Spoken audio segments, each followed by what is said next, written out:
Atención, este episodio no pretende aprovecharse de una situación tan delicada y mucho menos minimizar o sobajar un problema tan complejo como fue el caso del Rancho Izaguirre en Teochitlán, Jalisco.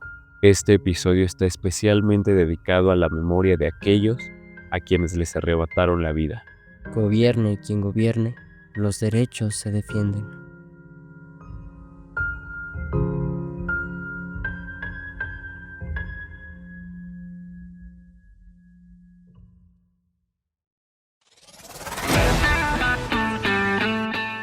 Esto es Todo y Nada, un espacio creado por universitarios que quieren hablar de todo, pero no saben de nada.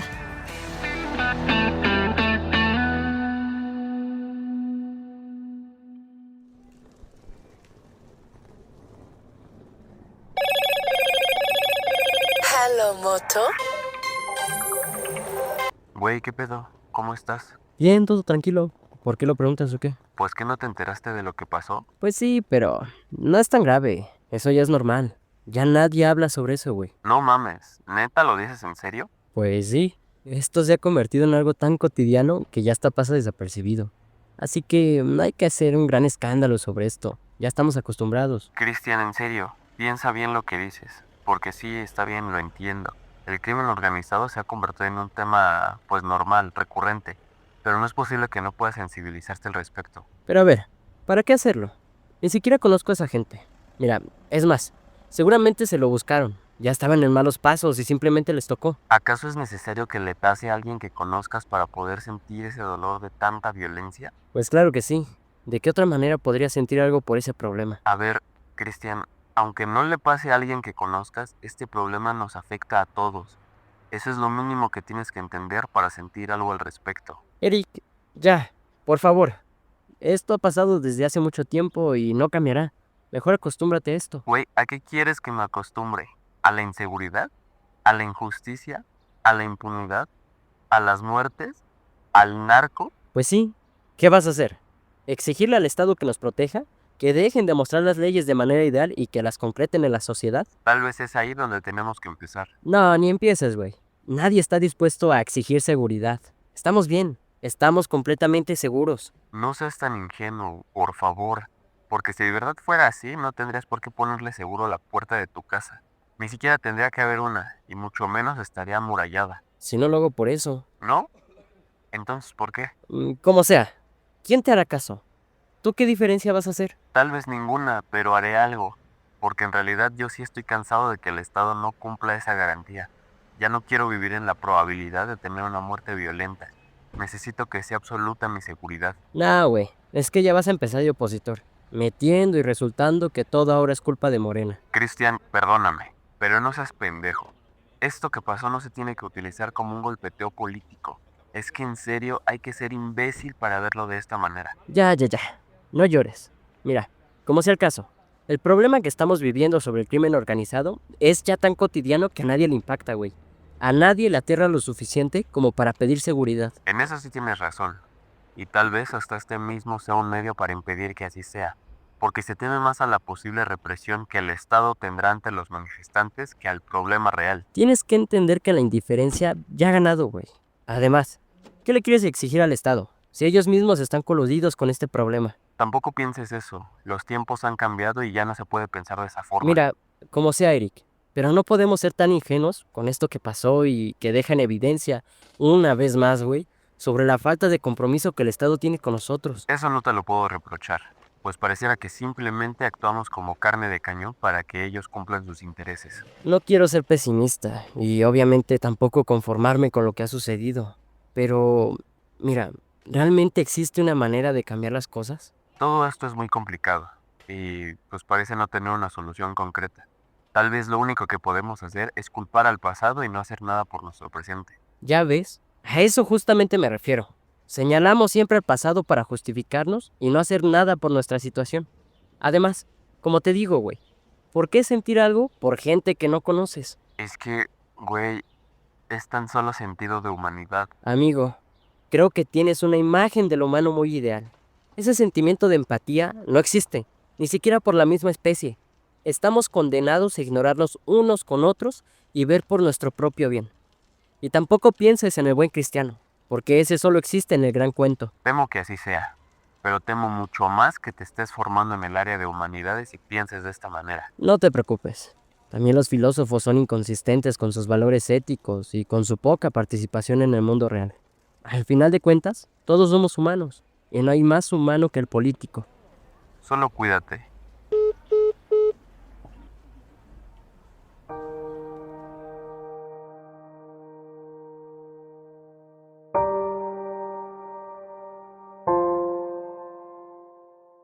Ya han pasado 4 meses sobre lo sucedido en el rancho Izaguirre.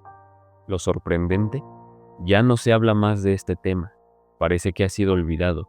La situación en la que vivimos es alarmante.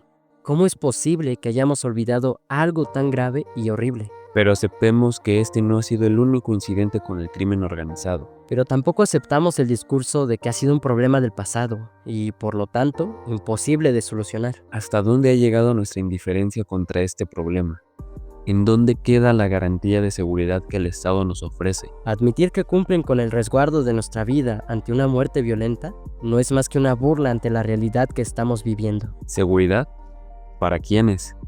No es para menos señalar que el presunto reclutamiento que se hacía en la central de autobuses nueva de Guadalajara era para personas con alta necesidad económica. Se ofrecían trabajos con la esperanza de que fueran ciertos, de que el salario los ayudaría a cambiar la situación de su vida. Lo malo de esto es que esa ilusión no era más que un engaño. El reclutamiento forzoso era lo que les esperaba apenas salir de dicha central. Guadalajara, Zapopan y Tlaquepaque adornan sus calles y avenidas con carteles de personas desaparecidas. La realidad es que Jalisco es uno de los estados con el mayor número de desaparecidos, de los cuales la gran mayoría siguen desde hace años sin ser encontrados.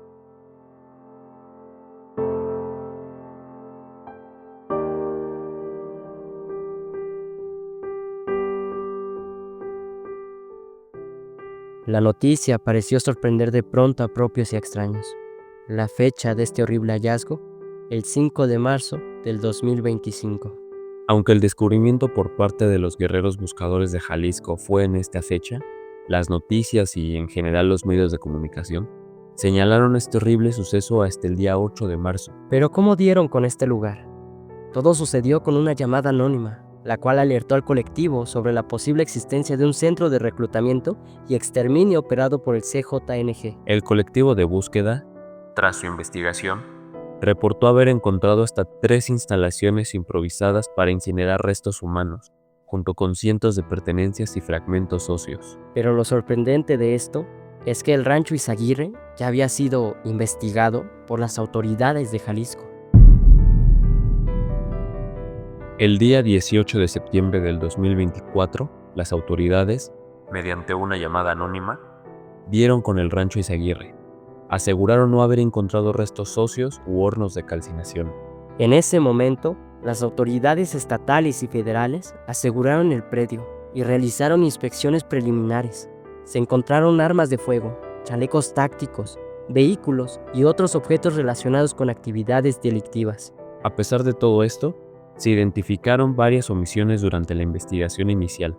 Entre algunas de ellas, no se registraron todos los indicios hallados en el sitio como prendas de vestir y pares de calzado, además de que no se realizó una inspección exhaustiva del lugar. Pero la que más destaca de todas ellas es que no se dio intervención inmediata a la Fiscalía General de la República, FGR, por delitos de posesión de armas de fuego y delincuencia organizada. Ante esto, no podemos negar que el cateo fue una intervención inicial que permitió identificar actividades ilícitas dentro del rancho Izaguirre. Lo sorprendente son las omisiones en la investigación, las cuales generaron críticas y retrasaron el esclarecimiento completo de los hechos. Volviendo a lo que sucedió el 5 de marzo de este año, y a diferencia del cateo del 2024, ese día el colectivo encontró cientos de prendas, fragmentos óseos y restos calcinados. Las madres buscadoras de Jalisco realizaron videos en su página de Facebook, exhibiendo las prendas encontradas en el rancho con el fin de que fueran reconocidas. No fue hasta el 12 de marzo, cuando la noticia era tan mediática, que era imposible no saber sobre lo sucedido. que, tras la confirmación de restos calcinados, el gobernador Pablo Lemus indicó que se coordinaría con la Fiscalía Estatal y la Comisión Nacional de Búsqueda para investigar el sitio en conjunto con la FGR. En ese momento, inició la intervención del Estado para el cateo del Rancho Izaguirre. Colectivos como Madres Buscadoras de Jalisco denunciaron que, tras el ingreso de la FGR el día 19 de marzo, encontraron el terreno limpio, sin la ropa, zapatos y huesos que habían documentado apenas días antes. En conferencias posteriores, la FGR informó haber encontrado una vasija con fragmentos óseos y que se realizaron peritajes térmicos y análisis científicos en la UNAM, confirmando restos humanos y fogatas, aunque sin alcanzar temperaturas suficientes para una cremación completa. Dentro de este caso se encuentran muchas irregularidades, tanto por parte del Estado de Jalisco como por parte de la FGR. Primero, la FGR, en su informe del 19 de marzo, criticó a la Fiscalía Jalisciense por no resguardar adecuadamente evidencias como calzado, ropa y huesos, y no establecer una cadena de custodia. Además, alertaron que, tras el cateo de septiembre del 2024, el sitio había sido abandonado durante meses, lo que permitió que se borrara evidencia antes del nuevo ingreso. Segundo, el testimonio por parte de las Madres Buscadoras de Jalisco, en donde afirmaron la manipulación de evidencia a manos de la misma FGR. Ya que, como se puede apreciar en las imágenes cuando abrieron el rancho para la prensa, los hoyos en donde se encontraban los hornos o fogatas fueron rellenados con tierra. Pero también la ropa que se encontraba y que las Madres Buscadoras en su página de Facebook dieron a conocer, había desaparecido. Esta manipulación de la evidencia dejó en desconcierto a los colectivos, pues habían hecho de este lugar un museo. ¿Tú crees cómo me voy a sentir yo? Y venir aquí a buscar para ver si veo unos tenis o algo. Ha visto tenis así, como si fueran de mi hija. Pero no nos dejan porque ya no hay nada y aquí nomás el pasillito. O sea, no puedes, es un museo aquí. Lo sucedido en Jalisco es un hecho lamentable, que si llamarlo campo de exterminio está bien o mal, no es más que el reflejo de la impotencia y coraje por tratar estas situaciones como un caso más. ¿Qué hacer? ¿O cómo nombrarlo para que estos casos no desaparezcan en el papeleo y tengan una solución? ¿Cómo llamar a esto que en México parece tan cotidiano que ya pasa por desapercibido? Es lamentable ver cómo hasta estos días se sigue tomando este desafortunado suceso como un golpeteo político. Que si fue Morena, que si es culpa del PRI, que es el PAN o Movimiento Ciudadano, da lo mismo. De ellos se espera todo, hasta la indiferencia. Lo inaceptable es el hecho de que el ciudadano se refugie detrás del discurso. Se lo buscó por estar en malos pasos, lavándose las manos y evitando la realidad en la que vive. Piensa que este problema no le afecta, o que no es de su incumbencia, que él, por estar en buenos pasos, jamás vivirá esta situación.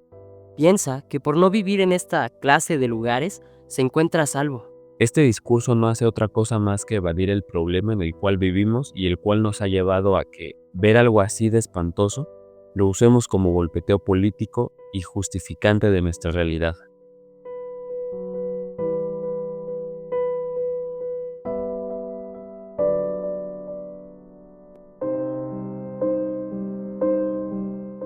Un ejemplo más sobre esto ocurrió el 13 de mayo en Zapopan, Jalisco.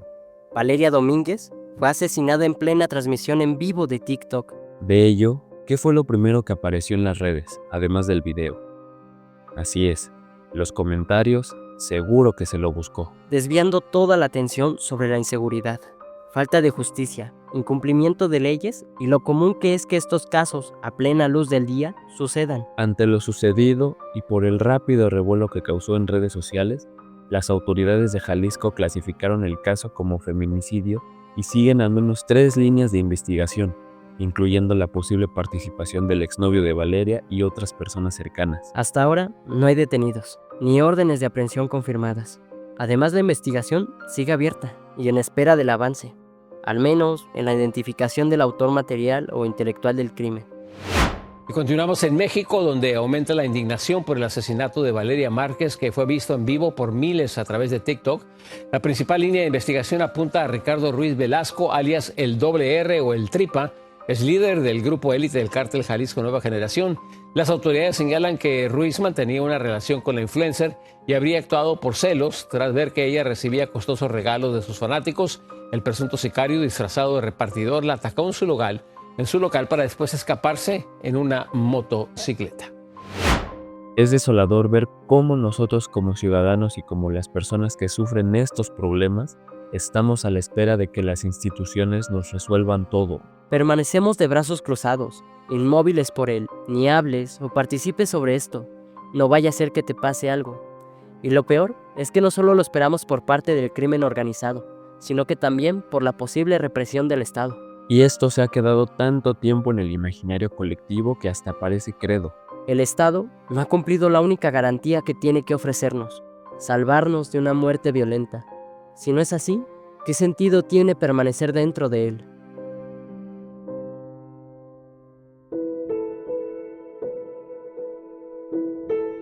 Se dice que el caso de Teuchitlán y cualquier otro que involucre al crimen organizado no es más que el resultado de una narcocultura o de un posible narcoestado.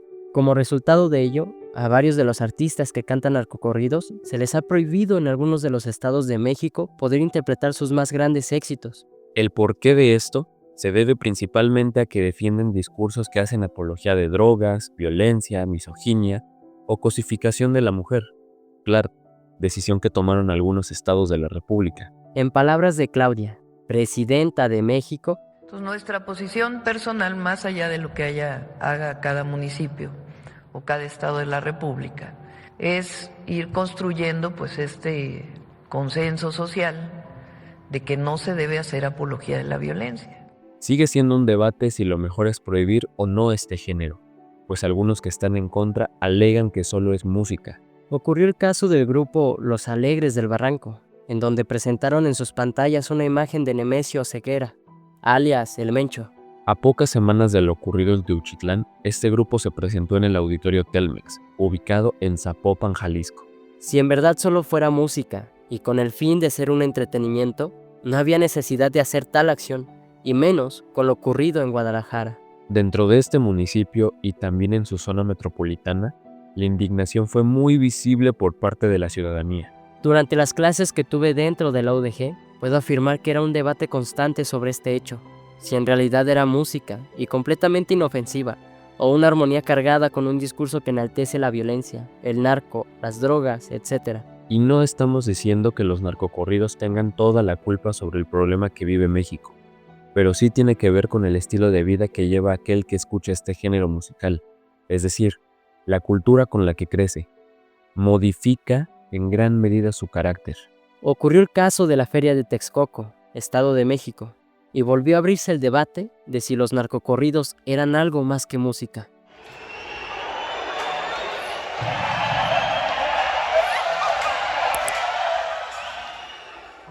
Más allá de si estuvo bien o mal que prohibieran los narcocorridos en ciertos estados, ¿qué pasa con nuestra cultura y su rápida molestia con obedecer las leyes? Pero la pregunta no acaba aquí, porque ¿qué pasa con nuestra interpretación en convivencia con la sociedad?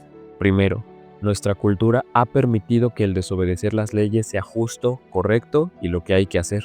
Ya que, desde pequeños, crecemos observando la mayoría de la gente con el deseo de romper leyes, normas o instrucciones con completa impunidad. Que si la mordida al policía, pasarse un alto, pagar una materia para pasarla, roba de un solo chicle en la tienda, etc.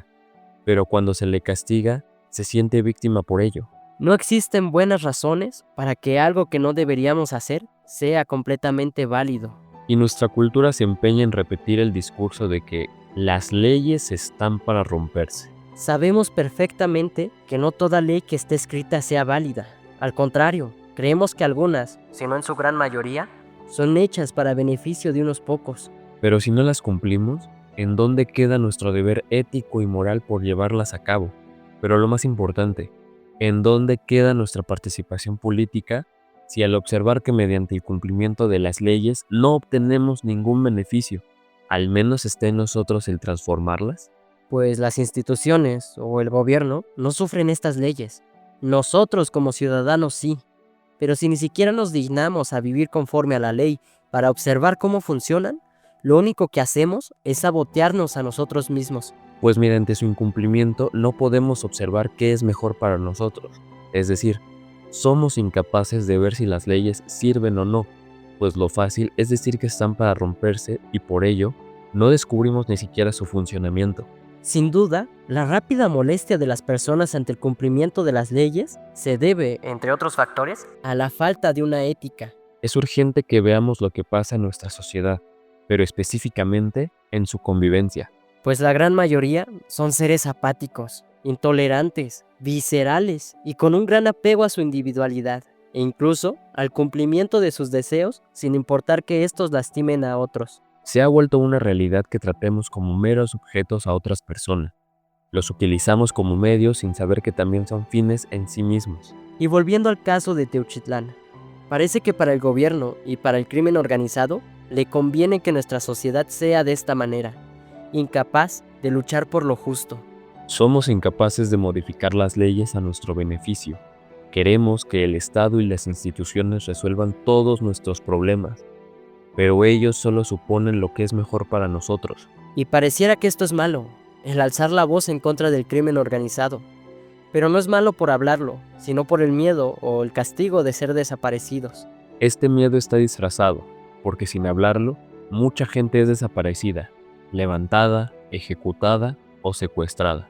Y la gran mayoría de ellos, ¿quiénes son? Porque dudo mucho que sean personas de altos puestos políticos, económicos o de poder. Como sucedió en el caso del Rancho Izaguirre, y con cualquier incidente del crimen organizado. Es gente del pueblo, ciudadanos inocentes, engañados, orillados y moldeados para tomar esta clase de decisiones. Pero ya lo advertimos, esto no se trata de golpeteo político. Nos importa una chingada las soluciones que el gobierno o el Estado nos den sobre este problema, porque ellos no lo viven, ni tampoco lo sufren. Lo que nos importa es pensar en qué haremos nosotros, pues un estado como lo es Jalisco, desde hace 5 años reporta el mayor índice de personas desaparecidas en todo el país y la cuenta sigue. Lo de Teuchitlán fue un caso que nos debió de unir como pueblo, algo que debió de hablarse entre conciudadanos y no ignorarlo. Hasta el día de hoy, no sabemos cuál será la gota que termine por derramar el vaso y logre romper con nuestra indiferencia. Aquí no manda el Estado, y tememos que mande el crimen, y el silencio es la primera fosa. ¡Gobierno delincuente! ¡Gobierno delincuente! ¡Gobierno delincuente! ¡Gobierno delincuente!